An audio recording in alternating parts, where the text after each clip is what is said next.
जी बताइए, आप पूछ सकते हैं साहब। अपेक्स बैंक में जो नियुक्तियां होनी थी उसको गड़बड़ी का आरोप लग रहे हैं, कई तरह के नियमों को नहीं, टाल मुझे कर रखा बड़ा गया। आश्चर्य है। वैसे प्रेस कॉन्फ्रेंस इस विषय की नहीं है, पर ये जो भी समाचार छपा है वो 100% भ्रामक है। मुझे इस बात को लेकर थोड़ा सा आश्चर्य भी हो रहा है कि इस तरह से कैसे ये समाचार पत्र में आया, क्योंकि इसमें कोई भी फैक्ट नहीं है। उसमें ये लिखा है कि संजय भटनागर मेरे ओएसडी हैं। संजय भटनागर मेरे ओएसडी नहीं है। मुझे आश्चर्य है कि कैसे, क्योंकि ये तो डॉक्यूमेंट्री प्रूफ है। मेरे मेरे ओएसडी है ही नहीं संजय भटनागर।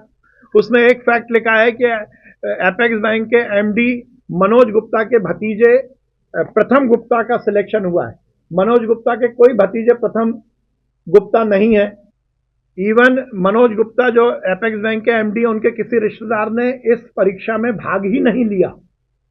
तीसरी बात, उसमें लिखा हुआ है कि एपेक्स बैंक के ओएसडी अरुण मिश्रा के भतीजे संकल्प मिश्रा ने परीक्षा में भाग लिया। संकल्प मिश्रा अरुण मिश्रा के भतीजे नहीं है, उनके किसी रिश्तेदार ने इस परीक्षा में भाग नहीं लिया। रिटायर्ड ज्वाइंट रजिस्ट्रार एसएन कोरी की बेटी मोना का सिलेक्शन हुआ है। मोना नाम की बेटी एसएन कोरी जी की है ही नहीं। उनकी केवल एक बेटी है जो सुनीता कोरी उसका नाम है, और वो विधवा महिला है। वो 42 साल की, वो वैसे ही एज बार है। उसने एग्जाम में पार्टिसिपेट ही नहीं किया, भाग ही नहीं लिया। मुझे बड़ा आश्चर्य है कि ये क्यों समाचार छपा है। कोऑपरेटिव मामलों के अधिवक्ता ने जो लिखा है कि ये इसमें जिस प्रकार से नियमों का पालन नहीं किया गया, ये भी गलत है, क्योंकि अपेक्स बैंक के सेवा नियमों के अनुसार एक पद के विरुद्ध 10 गुना अभ्यर्थियों के आवेदन करने पर परीक्षा की प्रक्रिया अग्रसर होती है। यदि 10 गुना परीक्षार्थी द्वारा आवेदन नहीं किया जाता तो पदों की संख्या उसी अनुपात में कम कर दी जाती है। ये नियम में है, उनके सेवा नियमों में कहीं नियम के विरुद्ध काम नहीं किया गया। बैंक में एडिशनल सीईओ का पद नहीं है। सेवा नियमों में एडिशनल सीईओ का पद है, जिसमें लिखा है कि एडिशनल सीईओ का पद ही नहीं है, और उसमें कैसे विज्ञापन कर दिया गया।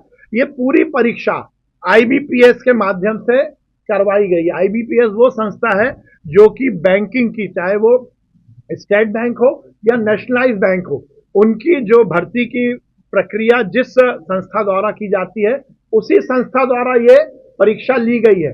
और मंत्री के लेवल पर तो इसमें कोई विषय ही नहीं है, मेरे लेवल तक तो कोई विषय नहीं है। तीसरी बात, जहां तक ये हेडलाइन में भी ये लिखा है कि बिना नंबर बताए हुए इंटरव्यू में बुला लिया गया। इंटरव्यू, लिखित प्रक्रिया और इंटरव्यू, ये कंटिन्यू प्रोसेस है। आईबीपीएस एग्जाम लेता है, वो अपनी मेरिट बनाता है, उसके जो क्वालिफाइंग मार्क्स होते हैं, जो 40% है शायद, जो क्वालिफाइंग मार्क्स होते हैं, उस क्वालिफाइंग मार्क्स के हिसाब से जितने पद हैं उसके अनुपात में जितने अभ्यर्थियों को इंटरव्यू के लिए बुलाना है, ये आईबीपीएस निश्चित करता है। एपेक्स बैंक को या किसी भी संस्था को वह नंबर नहीं बताए जाते। जब इंटरव्यू हो जाता है, इंटरव्यू के नंबर और लिखित परीक्षा के नंबर मिलाकर मेरिट बनती है, लिखित परीक्षा की मेरिट नहीं बनती। ये भी गलत भ्रामक न्यूज दी गई है। इस बार और अच्छा करेंगे। मध्य प्रदेश में लगातार खेल के उन्नयन के लिए, खेल के इंफ्रास्ट्रक्चर के उन्नयन के लिए और खिलाड़ियों के प्रशिक्षण को लेकर हमने काम किया है, और हमें पूरी उम्मीद है कि इस बार का राष्ट्रीय खेल मध्य प्रदेश में अच्छे कामों और अच्छे हमारा जो इंतजामात है उसके लिए निश्चित रूप से याद किया जाएगा। हमने विगत दिनों हमारे डिपार्टमेंट और हमारे एसोसिएशन, फेडरेशन और ओलंपिक संघ के साथ अच्छा कम्युनिकेशन हो सके, फ्रिक्शन लेस हमारी वर्किंग हो सके। हम सबका उद्देश्य खेल और खिलाड़ियों के उन्नयन का है, तो ये पूरी व्यवस्था में हमारा सिंक्रोनाइजेशन हो सके, समन्वय हो सके, उसकी पूरी व्यवस्था की, और उसका जीता जागता उदाहरण है कि आज हम इसी तरह की के पूरी तैयारियों को लेकर हमने एक साथ काम किया है। मुझे पूरी उम्मीद है कि मध्य प्रदेश राष्ट्रीय खेल में अच्छा प्रदर्शन करेगा, हमारे खिलाड़ी उत्कृष्ट प्रदर्शन करेंगे, और हमारे प्रधानमंत्री नरेंद्र मोदी जी और हमारे मुख्यमंत्री मोहन यादव जी की जो मंशा है कि समाज के समग्र विकास के लिए खेलों का उन्नयन हो, उत्कृष्ट खिलाड़ी बने, युवा ज़्यादा से ज़्यादा खेल की तरफ आकर्षित हों, ये हम पूरा प्रयास कर रहे हैं। मुझे लगता है कि उत्तराखंड का ये राष्ट्रीय खेल का उत्सव मध्य प्रदेश में मील का पत्थर साबित होगा खेलों के उन्नयन। हॉकी में हमारा सबसे बड़ा दल है, लगभग 32 खिलाड़ी हॉकी में जा रहे हैं। हमें प्रसन्नता है कि जो पीछे एक बात आई थी कि मेल हॉकी टीम क्वालिफाई नहीं कर रही, हमारी मेल हॉकी टीम ने भी क्वालिफाई किया है, वो भी नेशनल गेम में जा रही है। एथलेटिक्स में हमारे 28 खिलाड़ी जा रहे हैं और रोइंग और वुशु में हमारे 23 खिलाड़ी जा रहे हैं। हमने मध्य प्रदेश में 21 खेलों का प्रशिक्षण शिविर आयोजित किया है। एथलेटिक्स, तीरंदाजी, cycling, basketball, handball, fencing, mallakhamb, boxing, कुश्ती, साइक्लोन और उत्तराखंड में हम 6 खेलों का प्रशिक्षण का शिविर लगा रहे हैं, जिसमें खासकर जो हमारे वाटर स्पोर्ट्स के गेम है उनका हम शिविर वहां पर लगा रहे हैं। पिछला जो गोवा में राष्ट्रीय खेल हुआ था उसमें 43 खेल, जैसा मैंने बताया, उसमें मध्य प्रदेश में टोटल मिलाकर हमने लगभग 112 मेडल हासिल किए थे, जिसमें 38 गोल्ड, 35 रजत और 39 कांस्य पदक थे। हमें ऐसी उम्मीद है कि इस बार हम जो औसत रहेगा, क्योंकि गेम कम हुए हैं तो पार्टिसिपेशन भी कम होगा, खेल भी कम है, पर औसत के हिसाब से हमारी पूरी तैयारी है कि हम इससे ज़्यादा अच्छा प्रदर्शन कर सकें। मध्य प्रदेश के खेल विभाग ने पूरी तरह से इन तैयारियों का विगत 6 महीने से हमने तैयारी की है। मैंने स्वयं ने और हमारे ओलंपिक संघ के अध्यक्ष रमेश मेंदोला जी और हमारे सचिव दिग्विजय सिंह जी ने भी पूरी तैयारी की है। मैंने स्वयं एक एक खेल के खिलाड़ियों के साथ और उनके प्रशिक्षकों के साथ बातचीत की है। उनको जिस तरह की भी सुविधाओं की जरूरत है उस पर हमने पूरा काम किया है। हमारी सरकार की ओर से हम उनको पूरी तरह के सुविधाएं दे रहे हैं। जो बेसिक सुविधाएं हैं, उनके जाने का पूरा AC3 में उनका रिजर्वेशन कराकर उनको सही व्यवस्थाएं देना, वहां पर पूरी तरह व्यवस्था हो सके उस पर पूरा हमने काम किया है। जो हमारी आमतौर पर जो प्रशिक्षण से लेकर और प्रदर्शन तक जो भी ऑफिशियल किट होती है उसकी पूरी व्यवस्था सरकार द्वारा की गई है। ऑफिशियल्स को भी जो ऑफिशियल किट दी जाती है वो भी हमने पूरी उसकी व्यवस्था की है। इसके साथ ही हमने खिलाड़ियों को बाकी जो एलाइड सर्विसेज प्रदर्शन के साथ साथ जिनकी बहुत ज़रूरत होती है उसकी भी सुचारू व्यवस्था की है, जिसमें कि हमने जो स्पोर्ट्स साइंस का जो सपोर्ट चाहिए ये बहुत महत्वपूर्ण है, तो उसकी पूरी हमारी टीम जा रही है, जिसमें physio, strength and conditioning expert हमारा जा रहा है, न्यूट्रिशन जो एक्सपर्ट है वो जा रहे हैं, स्पोर्ट्स साइकोलॉजिस्ट जा रहे हैं, मसाजर, फिजियोथेरेपिस्ट और वीडियो एनालाइजर, ये भी हमारी इस मध्य प्रदेश के खिलाड़ियों के दल के साथ उत्तराखंड जा रहे हैं।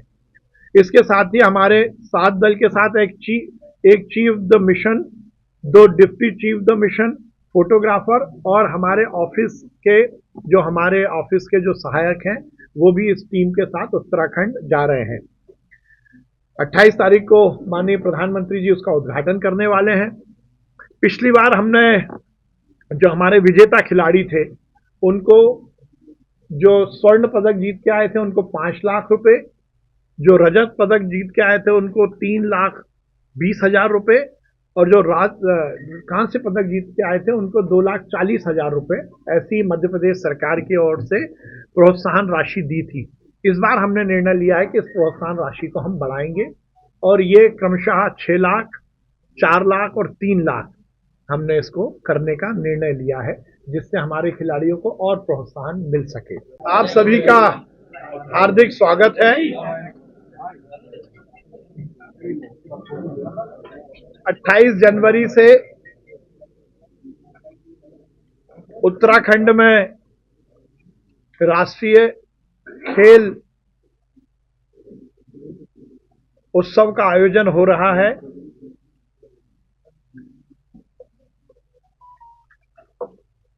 मध्य प्रदेश भी उसमें बढ़ चढ़कर हिस्सा ले रहा है। इस बार राष्ट्रीय खेलों में 35 खेल शामिल किए गए हैं। उसमें से 26 खेलों में मध्य प्रदेश ने क्वालिफाई किया है, जिसमें से 25 प्रतियोगिता के खेल हैं और एक केवल दर्शन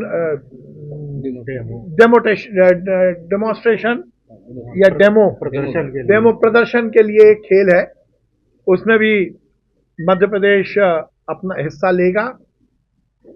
जैसा आप सबको जानकारी है, पिछले राष्ट्रीय खेल में मध्य प्रदेश ने चौथा स्थान प्राप्त किया था, और यदि हम सर्विसेज को हटा दें तो प्रदेशों में हम तीसरे स्थान पर थे और हमने बहुत उत्कृष्ट प्रदर्शन किया था।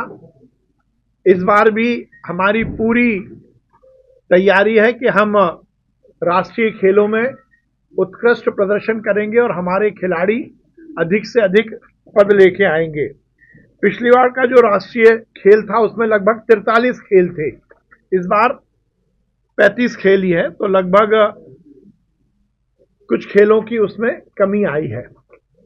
पर उन 35 में से 26 खेलों में हमारे खिलाड़ी पार्टिसिपेट कर रहे हैं, क्वालिफाई किए हैं। जो हमारे 26 खेलों में खिलाड़ी जा रहे हैं उसमें टोटल मिलाकर हमारे लगभग 335 खिलाड़ी क्वालिफाई कर रहे हैं और 335 खिलाड़ी उत्तराखंड जाएंगे। पूरी व्यवस्था के लिए 100 स्टाफ की भी हमने व्यवस्था की है जो उत्तराखंड जाएंगे। इस बार हमने हमारे उत्कृष्ट प्रदर्शन के लिए कुछ नए प्रयोग किए हैं। पहला प्रयोग तो हमने ये किया है क्योंकि उत्तराखंड में कंपैरेटिवली हमसे ज़्यादा ठंडा मौसम रहेगा, तो हमारे खिलाड़ी उस मौसम के इम्यून हो सकें, उसमें वो अपने आप को ढाल सकें, इसलिए हम एडवांस में टीम भेज रहे हैं। ये पहली बार हमने प्रयोग किया है। और उसके साथ साथ जिन खेलों में हमें संभावनाएं हैं उन खेलों का कैंप भी हम उत्तराखंड में आयोजित कर रहे हैं। ये भी हमने पहली बार प्रयोग किया है, जिसमें कि वहाँ के मौसम के हिसाब से, वहाँ की जो आबो हवा है उस हिसाब से हमारे खिलाड़ी थोड़ा अपने आप को तैयार कर सकें। उसमें जो एक पद पर 3 का मैंने बताया ना, सेवा नियम में नहीं है। ये एक भी होगा तो भी उसका बुला सकते हैं, ये सेवा नियम है, मैंने आपको बताया था। और ये मैं आपको फैक्ट भी दे दूंगा, जनसंपर्क की ओर से भी फैक्ट आ गया है सोशल मीडिया में, तो वो भी मैं आपको अभी ये भी दे दूंगा। मैं बता दूं, वैसे नियम में भी 20% खिलाड़ी लेने का नियम है, पर इस बार ये हमारे लिए बहुत बड़ी उपलब्धि है कि हमें जरूरत ही नहीं है। अब हमारे 100% खिलाड़ी मध्य प्रदेश के हैं और पिछली बार भी जो थे वो 100% मध्य प्रदेश के थे। उन्हीं ने 112 पदक जीते हैं। पिछली बार भी बाहर के नहीं थे, इस बार भी बाहर के नहीं है। पिछली बार बल्कि एक बात मैं एक चीज मैं बताना भूल गया, इसमें बहुत इंपॉर्टेंट है कि इस बार हमने 2 इंटरनेशनल कोच भी लिए हैं। क्या में पीटर कॉन्ड्रैक्ट हैं जो कि रोमानिया के हैं, और पोल वॉल्ट में एंजल एंडियोर्डो गार्सिया एंटेबन क्यूबा के हैं। ये अभी भी आप जाएंगे तो अभी हाल करवा भी रहे हैं प्रैक्टिस। ये दोनों हमने फॉरेन प्रशिक्षक भी इस बार मध्य प्रदेश के लिए लिए हैं। पिछली बार मलखम में महाराष्ट्र था और वैसे भी हम बहुत अच्छा काम कर रहे हैं और मलखम के लिए हम उज्जैन में एक एकेडमी भी बना रहे हैं, मलखम एकेडमी। कलिया पट्टू ये केरल का गेम है, जबकि पिछली बार हमने उसमें बहुत अच्छा प्रदर्शन किया था और इस बार वो केवल प्रदर्शन खेलिए। नहीं, ये तो सब अब देखिए, अब जब प्रदेश की बात आती है तो इसमें सब समाहित है। मतलब इसमें तो सब समाहित है ना, क्योंकि आप तो कहा रहे हैं संघ साथ आ जाए। नहीं, तो संघ साथ नहीं है ना, संघ साथ में, सब साथ में। देखिए, मलखम में हमने बहुत अच्छा प्रदर्शन किया है। महाराष्ट्र के बाद हम ही हैं, हम सेकंड राज्य हैं। महाराष्ट्र ने गोल्ड मेडल जीते, हमने सिल्वर सब जीते हैं। हम अच्छा प्रदर्शन कर रहे हैं और अच्छा करेंगे। 35 खिलाड़ी जा रहे हैं, सभी पदक लेके जाएं। हम तो 100% पर जाते हैं और आप सबकी शुभकामनाएं रहेंगी। आपका प्रोत्साहन मिलना चाहिए। मैं आज आपको बुलाने का जो मुख्य उद्देश्य है कि आपकी तरफ से खिलाड़ियों को प्रोत्साहन मिले, आपकी लिखित जो शुभकामनाएं वो उनको मिलेंगी, क्योंकि हम सब आज यदि आज से ये टीम जाएगी तो ये 335 खिलाड़ी ये मध्य प्रदेश के 8 करोड़ जनता का प्रतिनिधित्व कर रहे हैं, उसमें पत्रकार भी हैं। तो आपकी शुभकामनाएं, आपकी हौसला अफजाई भी उन्हें मिलेगी, तो मुझे लगता है कि उनका और ज्यादा होगा और हम सब दुआएं करें। ये इनामी राशि देने का प्रावधान है, पिछले देशों में नहीं दिया था, दे रहे हैं क्या इस बार? पिछली बार देखिए क्या है, उसमें एक कंफ्यूजन है इसको लेकर।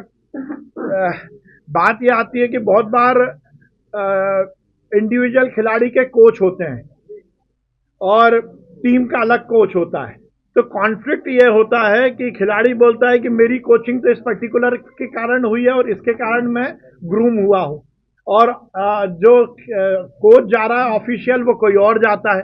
वो जो कॉन्फ्लिक्ट है उसको लेकर हम कुछ एक संरचना बनाने का प्रयास कर रहे हैं।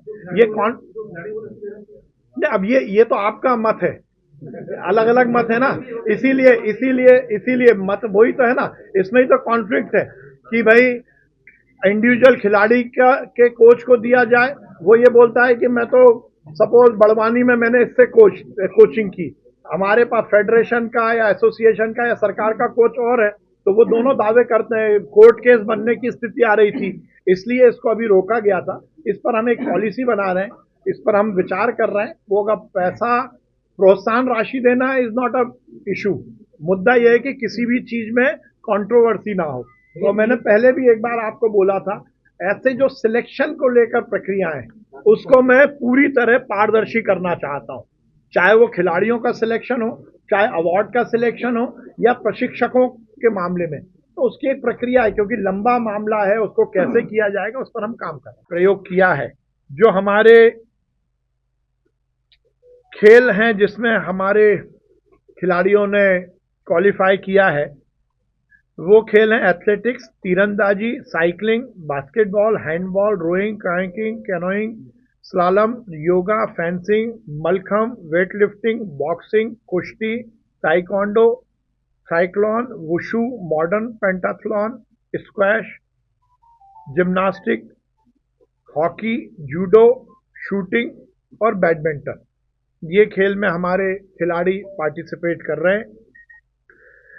2 खिलाड़ी जो कि अंतर्राष्ट्रीय स्तर पर ओलंपिक में जिन्होंने देश का नाम रोशन किया, हमारे हॉकी में विमल सागर जी और शूटिंग में ऐश्वर्य, वो भी मध्य प्रदेश की टीम के साथ उत्तराखंड जा रहे हैं। IBPS institute of banking personal selection, यही समस्त RBI, व्यवसायिक बैंक, RBI, नाबार्ड, RRB आदि के कर्मचारियों की भर्ती भी यही संस्था करती है। नाबार्ड की भी करती है, RBI के जो प्रशिक्षार्थी होते हैं उनकी भी यही परीक्षा करती है।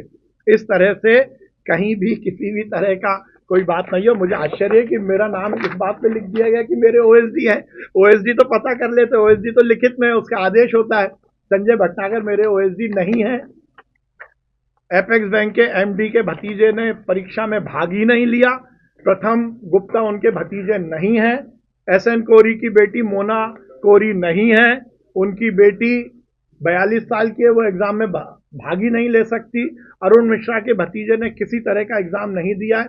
कहां से ये न्यूज आई है, मुझे आश्चर्य है। नहीं, देखिए पिछली बार भी एक भी बाहर का खिलाड़ी नहीं था और इस बार भी एक भी बाहर का खिलाड़ी नहीं है। अमर उजाला जीवांजलि के सारथी की मदद लें और महाकुंभ में स्नान जरूर करें।